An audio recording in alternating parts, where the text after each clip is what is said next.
Bismillahirrahmanirrahim. Assalamualaikum warahmatullahi wabarakatuh. Perkenalkan, nama saya Marvia. Saya di sini sebagai pembicara pertama tim pemerintah penutup. Di sini kami sangat setuju dengan mosi perdebatan kita pada sore hari ini dengan tema Dewan ini menyesali glorifikasi karir spesialis dengan konteks informasi didefinisikan sebagai seseorang yang memiliki pengetahuan khusus terkait pekerjaan tertentu di area tersebut. Sebelum masuk pada sesi argumen, terlebih dahulu saya ingin menjelaskan apa itu karir spesialis. Di mana karir spesialis adalah karir seseorang yang mempelajari bidang secara mendalam hingga mencapai permasalahan mendalam terhadap bidang tersebut.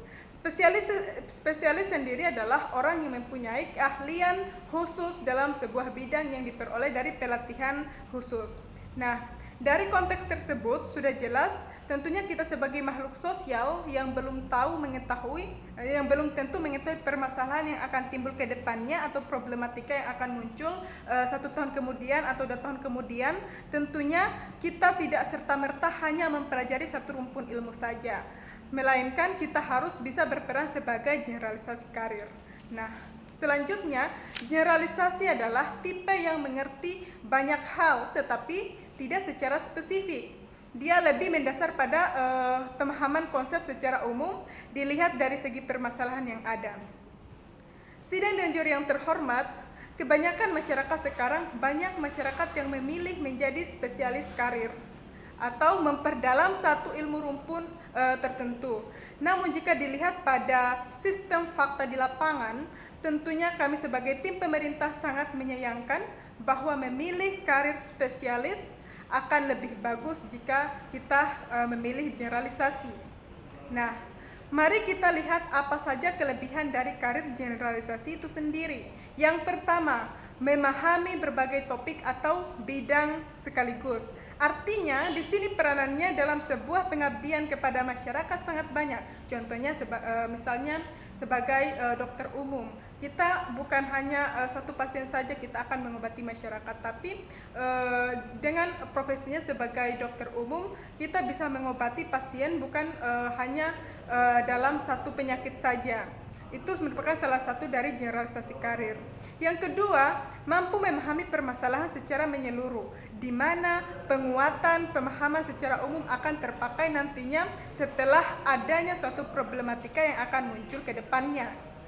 Dan yang ketiga, lebih banyak memiliki peluang pekerjaan karena ilmunya bervariasi. Nah, sidang dan juri yang terhormat, kami sebagai tim pemerintah penutup ada beberapa argumen mengapa kami sangat mendukung mosi perdebatan kita pada sore hari ini. Yang pertama, jika dilihat dari segi peluang, tentunya lebih bagus generalisasi karena ilmunya bervariasi tergantung dari tingkat kebutuhan atau problematika yang ada dalam lingkungan masyarakat. Yang kedua, dari segi ekonomi, pendapatan akan lebih meningkat jika kebutuhan dari setiap permasalahan yang ada dalam masyarakat mereka selalu ada dan itu merupakan salah satu argumen dari pembicara pertama.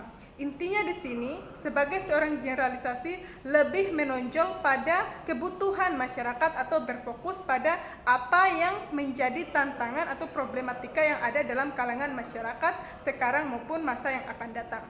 Untuk itu, kami sebagai tim pemerintah penutup sangat menyayangkan glorifikasi karir dalam pemilihan kualitas bidang pekerjaan seseorang. Selanjutnya saya persilakan kepada pembicara kedua tim pemerintah penutup. Saya persilakan.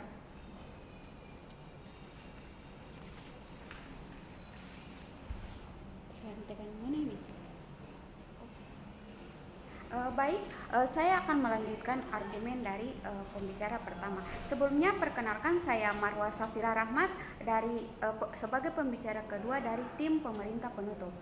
Saya sangat setuju dengan mosi kita pada sore hari ini, di mana Dewan ini menyesali glorifikasi karir spesialis dengan konteks informasi spesialis didefinisikan sebagai seorang yang memiliki pengetahuan khusus dan skill terkait pekerjaan tertentu di area ilmu tersebut. Sebelum saya menyampaikan argumen saya, maka mari kita lihat dulu apa itu spesialis. Spesialis adalah orang yang mempelajari satu bidang secara mendalam sehingga mencapai kepakaran dan pemahaman mendalam terhadap bidang tertentu. Ada beberapa kerugian jika kita memilih sebagai spesialis karir. Yang pertama, pilihan karir lebih sempit karena belum tentu apa apa yang kita pelajari sekarang akan dibutuhkan ke depannya. Yang kedua, memilih kemampuan terbatas di satu bidang, karena yang seperti kita ketahui, seorang yang memilih spesialis karir hanya mempelajari satu bidang saja. Yang ketiga, ketidakmampuan untuk multitasking. Beda halnya dengan seorang generalis. Maka sebelum itu, mari kita lihat apa itu generalis. Generalis adalah seorang yang pandai dalam segala hal. Keahlian seorang generalis cenderung relatif luas dan pekerjaan seorang generalis bisa sangat bermanfaat. Jika sebuah pekerjaan tidak memerlukan keahlian mendalam dari keterampilan tertentu, maka seorang generalis dapat memberi perusahaan lebih banyak fleksibilitas yang dapat menjadi keuntungan besar bagi perusahaan atau pemerintahan.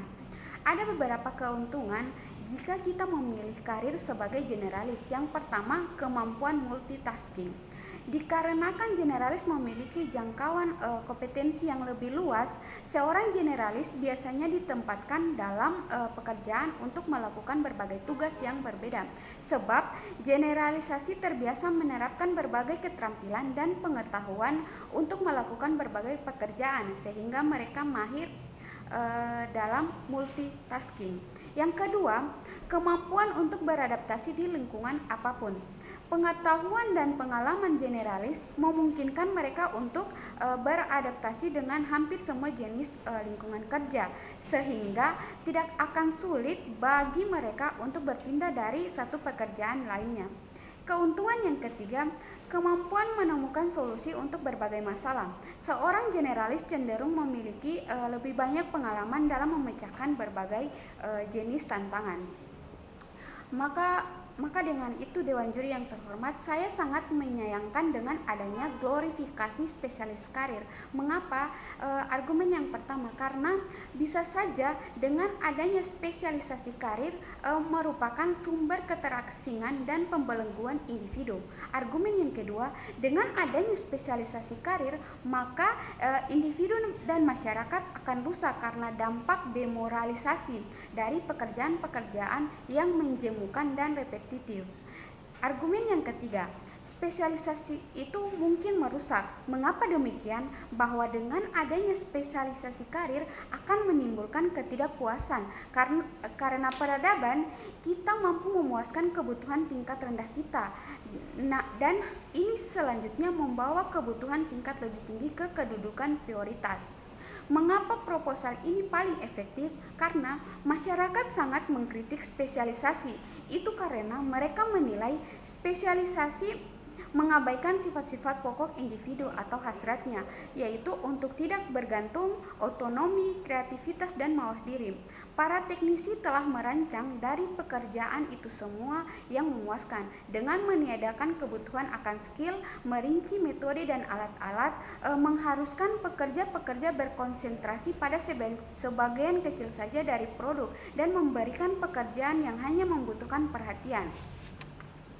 Maka dengan itu saya sangat setuju dengan tidak adanya spesialisasi karir, karena jika spesialisasi karir masih berlaku maka akan menghasilkan individu-individu yang pasif, mudah menyerah, atau orang-orang yang frustasi yang menyesuaikan diri dengan pandangan-pandangan yang defensif, apatis, atau instrumental terhadap pekerjaan. Demikian argumen yang dapat kami sampaikan. Terima kasih.